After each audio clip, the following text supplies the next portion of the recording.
Hey friends, it's Lauren Taylor. Thanks for joining me in my craft room today. I'm grateful to have you here for another fandom video. For this week, I'm going to be using CC Designs. I just absolutely love this Mystery Gang set, well, 3 sets that from CC Designs that they've been sitting in my stash for a little while. You can get them on Simon Says Stamp, so I do have that linked below if you feel inclined to purchase through my affiliate links. But I just really wanted to color them in. I don't know, I saw them in my stash and I was like, it is time to finally open these up and color them in. So I'm going to use my Ink on 3 Blackout ink. All of my alcohol marker friendly ink pads need a good re-inking. So I did have to stamp this. I think I did like 2 or 3 times to get an impression. And even then my lines aren't super dark. So we're going to do my favorite type of stamping, which is stamping with an alcohol marker friendly ink, color them in, and then stamp again with a VersaFine Clair because they just stamp so nicely. So I'm going to be using Olo markers today. These are alcohol markers. And I'm going to start in the top left and then kind of work down to my first girl character and then across. So for the dog, I'm using OR 3.7 and OR 3.4. And I'm not going to show the complete coloring. This video is already, I think, going to be like 26 minutes long. So I'm not going to show every single little piece colored. I'm just going to do segments so you can see how I color. And I do realize that I am coloring very straight up and down in this video.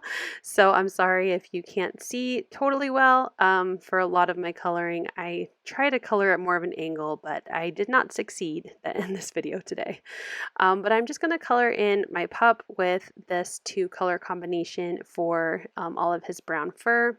And actually, I think almost all of my areas I'm coloring except for my blonde boy's hair down below, and honestly, both of the boys' hairs. I'm going to use a few colors for them. And my girl with the glasses, I use a couple colors, I think like 3 colors for her hair. But for the most part, I'm using 2 colors like BG 2.4 and 2.3 for my dog's collar.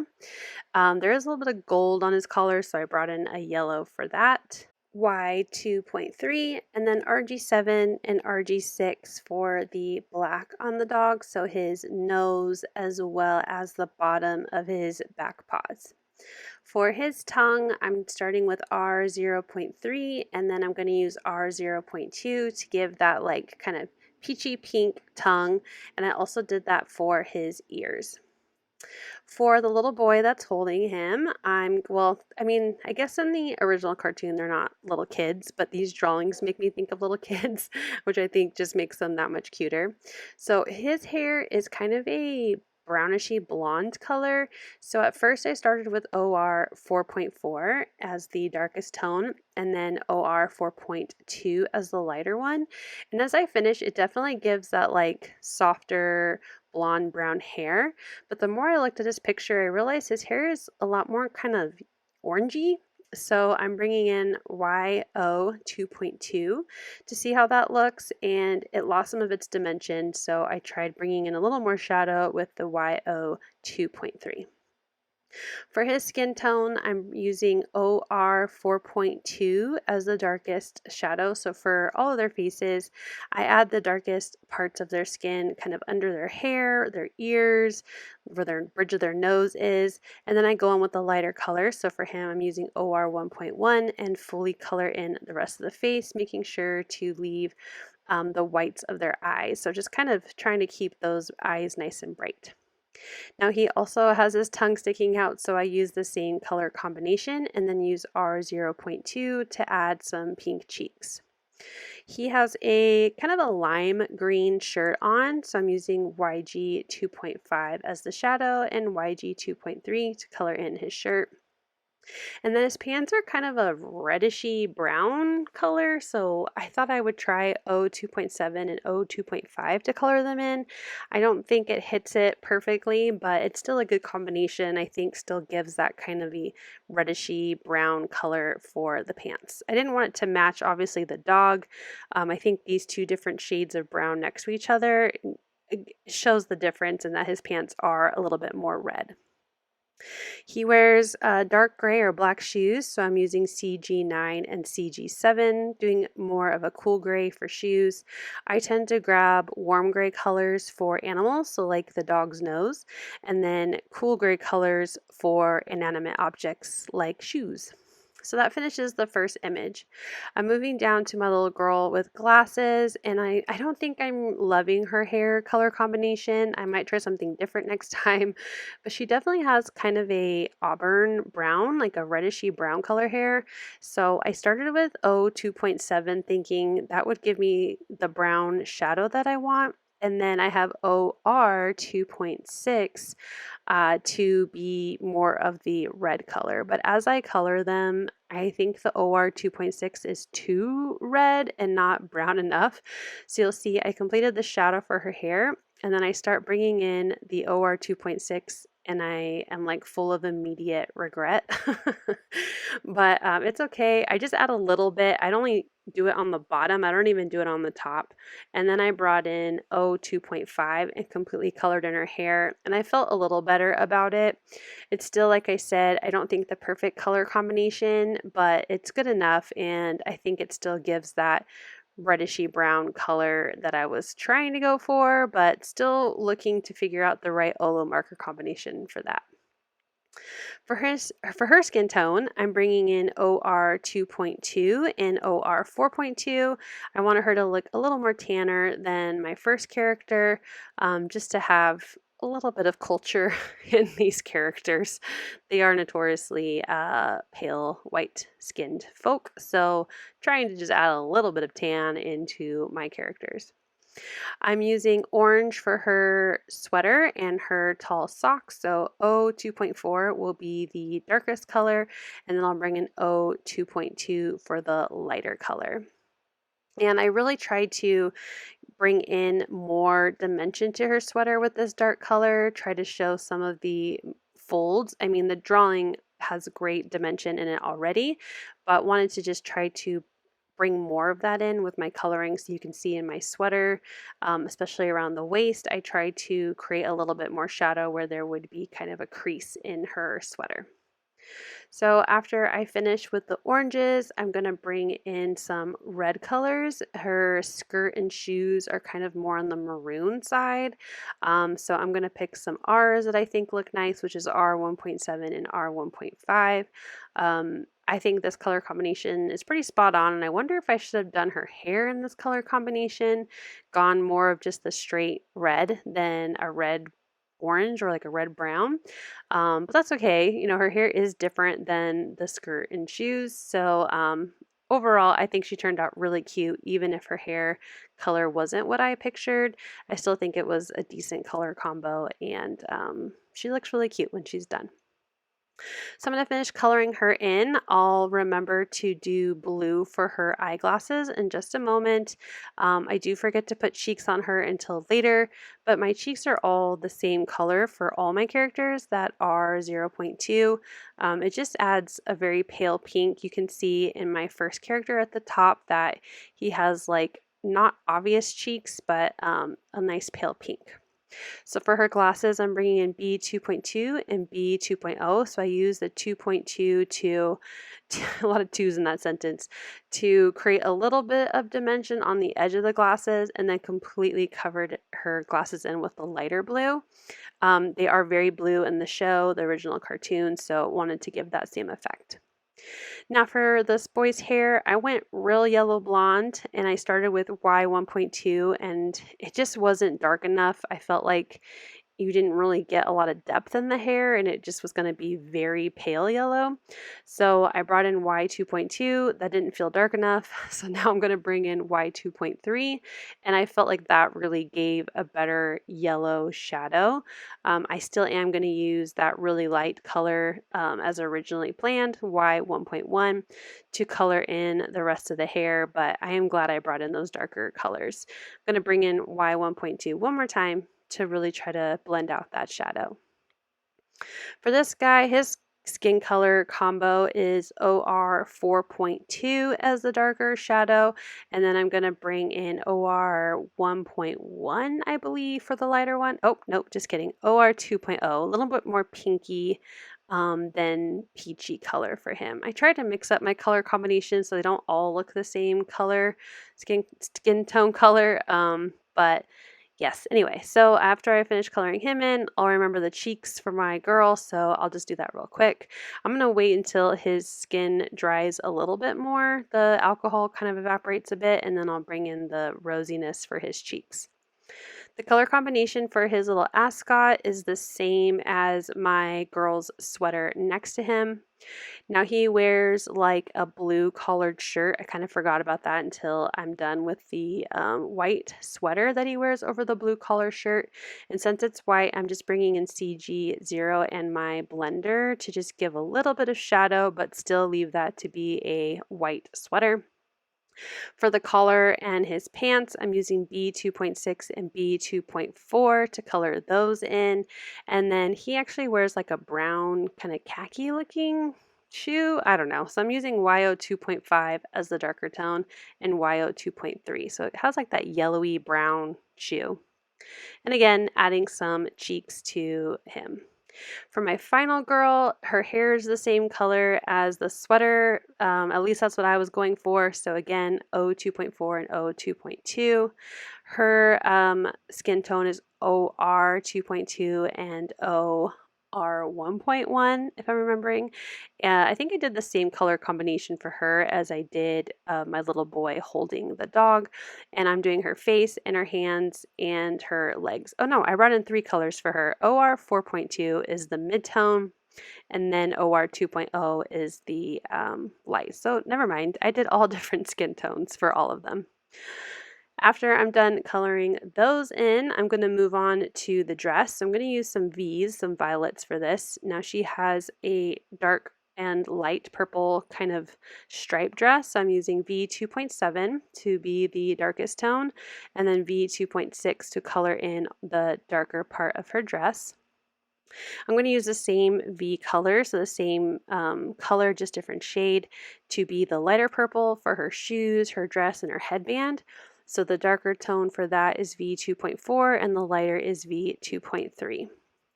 Her little scarf, I don't know if is it still an ascot for her? I'm not sure, but her little scarf is going to be the same green combination as the boy's shirt.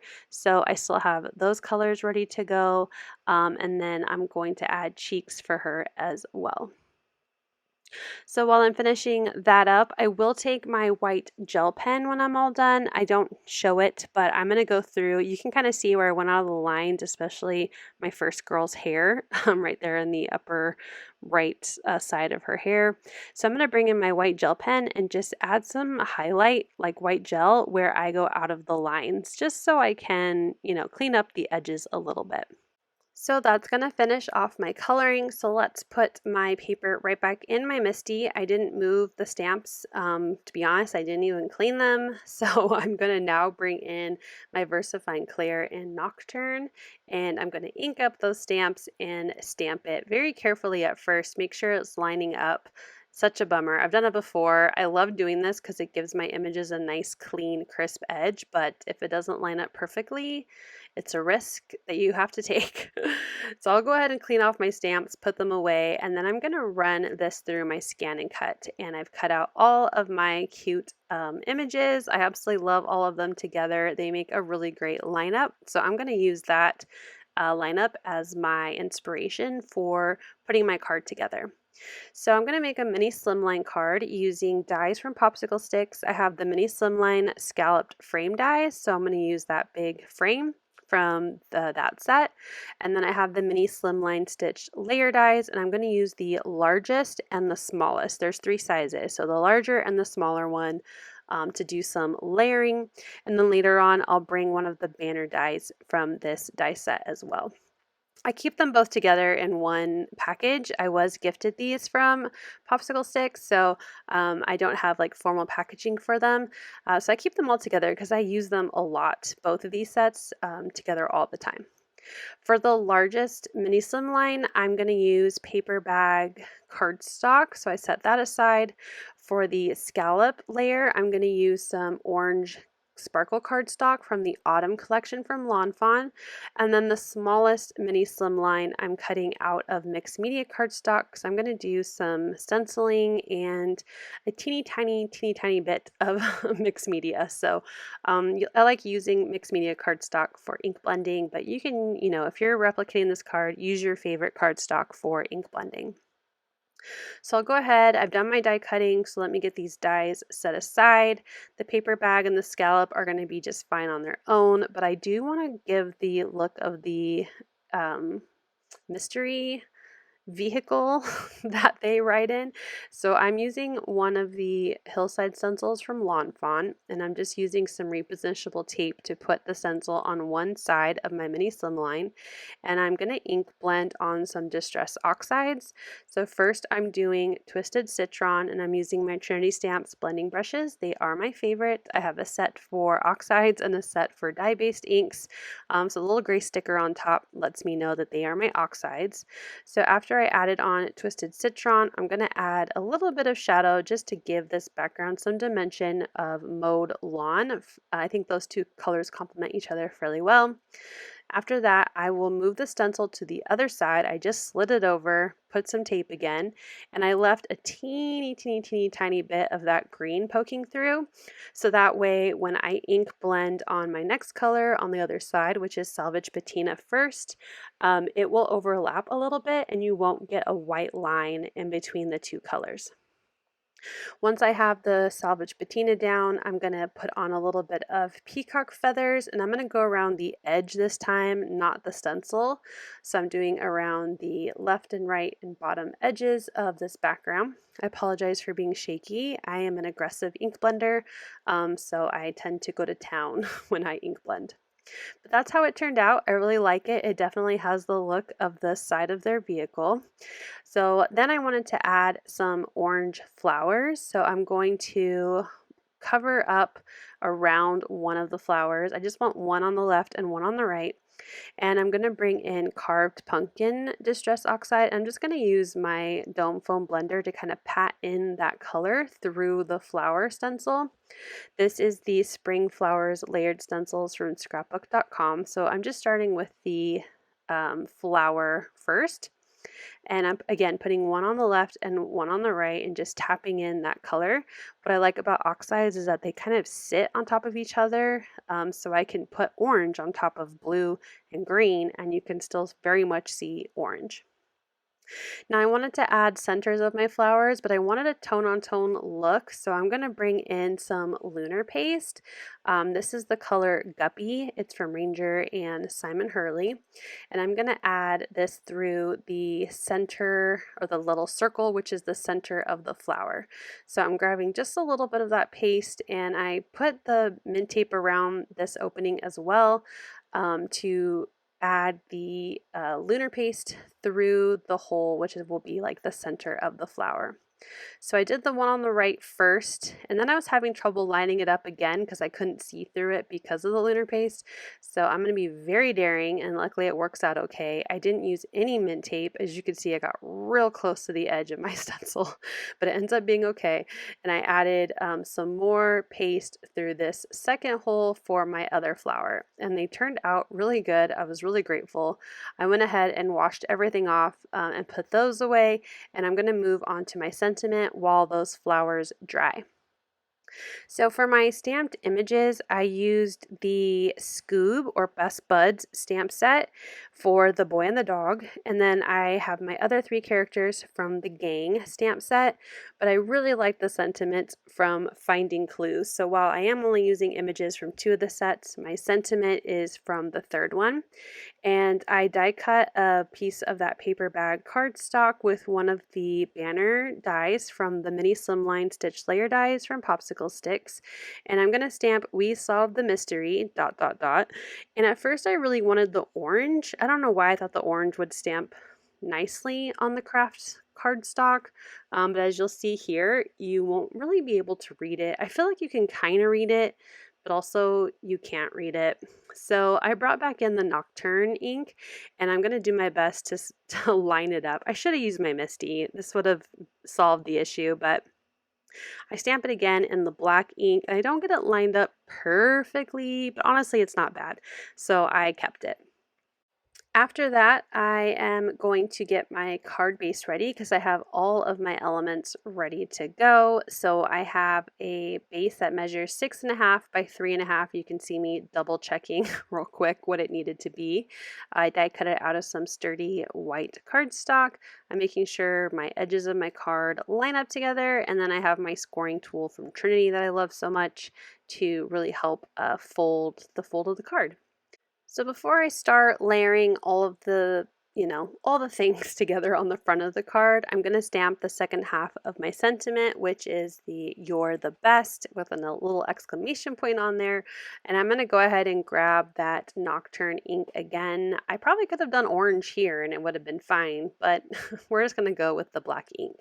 So I'm going to put that on my block, stamp it, or get it all inky, and then use my grid to stamp that sentiment as centered and straight as I could get it. And then now we can finally start getting our card layered together. So I'm going to add adhesive to the front of my card, and then I'm going to take that larger Slimline piece out of the paper bag or craft cardstock and get that onto the card base.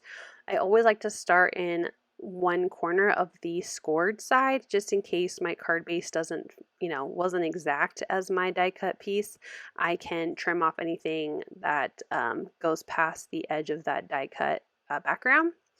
Then I use some adhesive runner behind my glitter frame, and then I'm going to use some foam adhesive to attach my background that I stenciled. You can see I'm tapping, make sure it's dry. It does seem to be dry.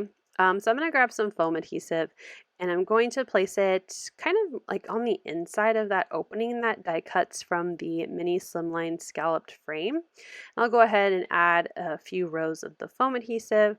I pulled off the release paper and then I will attach this background. I'm going to do my best to make sure it's centered, just using those scallops as a guide to get that onto the card. Now for my characters, I'm going to use some foam adhesive to attach all of them. I'm going to start from left to right. That's just kind of how all of the characters layer together in a way that I like how they turned out. So I will get them on the card so I have a rough idea of how to add my first character onto the card. And then I just grab some foam squares that I have in my stash. I know that I already have some dimension because my background's popped up, but I really wanted my characters to stick off the background. So I'm going to start with adding foam adhesive behind my little blonde guy, and I'm going to add him all the way to the left. I'm kind of rising them up a little bit higher than centered because I'm going to add my sentiment at the bottom when I'm done. When I add foam adhesive to each character as I go down the line, I make sure to not put any foam adhesive where they will overlap the previous character, so just where they're going to touch the background. After my girl with the glasses goes on, I'm going to put on the cute guy with the dog, again layering them so that way they will layer on top of the person to the left and trying to make it look like they're standing evenly together. I'll add my final character here on the right, again foam adhesive except where she overlaps with the little boy holding the dog. Before I move on to adding my sentiment, I will use my white gel pen to add my highlights now that my characters are in place. So I'll add some little white gel pen to the rosy cheeks, to their hair, to their clothes. I don't generally put highlights on skin, but I do on fur, so my pup has some highlights on him. And then that will finish off adding my characters to the card. So let's get the sentiment put on. I'm going to use some foam strips and I'm going to add foam adhesive to the bottom of the banner because it's going to overlap quite a bit on the top with the characters. So I'll go ahead and just add the foam adhesive to the bottom of the banner first and attach that to the card base. I'm going to scooch my card over a bit. I realize that my grid is not centered, so I want to make sure that my sentiment is as centered as possible and as straight as possible. So I'll go ahead and add that. I noticed that when I add the sentiment, there's quite a gap there in between the two characters on the right, and I can add a little bit more foam adhesive there just to give my sentiment a little more stability. So I'll go ahead and do that. I'm not going to add anything more to this card because I think there's plenty of shine with that glitter cardstock peeking out on the scallops, and then also the center of the hearts because of the lunar paste have a really pretty shine to them as well. So here is a final look at how my mini Slimline card turned out with this mystery group. You know me, I try not to say when it's very intentional what the characters are inspired by. I don't want anyone to get in trouble because I love my fandom so much. But I hope you had fun creating this card with me today. Let me know your thoughts on how this card turned out in the comments, and let me know if you enjoyed this cartoon as well. Thank you so much for watching. I hope you'll click like, and if you're new here, I hope you'll subscribe and come back. As always, you can find everything I use down below in the description box. Thank you and have a wonderful day. Bye!